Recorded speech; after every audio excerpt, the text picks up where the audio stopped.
बहुत दूर घने जंगलों के बीच एक विशाल नदी बहती थी। इसे चंद्रा नदी कहते थे।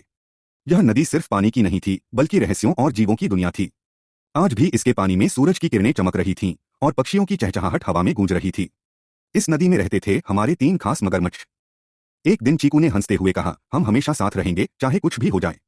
नीलू ने गंभीरता से जवाब दिया, सच्ची दोस्ती वही होती है जो समय की परीक्षा पास कर ले। वीरू ने सिर हिलाया। उसकी आंखों में भरोसा था।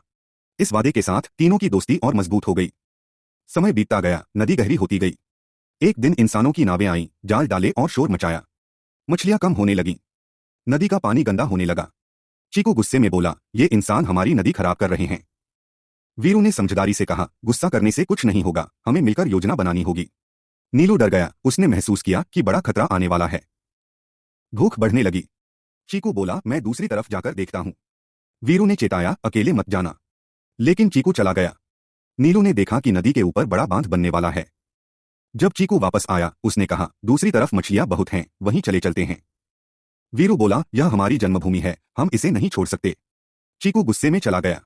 पहली बार तीनों में झगड़ा हुआ। कुछ दिनों बाद तेज बारिश हुई। नदी उफान पर आ गई। बांध आधा टूट गया। चीकू तेज धारा में फंस गया। उसने चिल्लाया, वीरू, नीलू, बचाओ। वीरू ने बिना सोचे छलांग लगाई।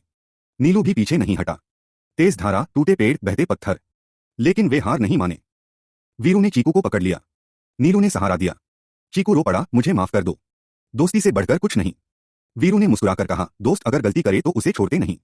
तीनों ने मिलकर नदी के अब तीनों मगरमच्छों की दोस्ती पहले से भी मजबूत हो गई। वे नदी के रक्षक बन गए। दूसरे जानवर भी सुरक्षित महसूस करने लगे।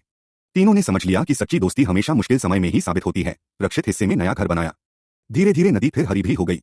मछलियां लौट आईं, अन्य जानवर खुश थे। तीनों मगरमच्छ खुश होकर नदी के किनारे बैठकर खेलते और नदी को देखते।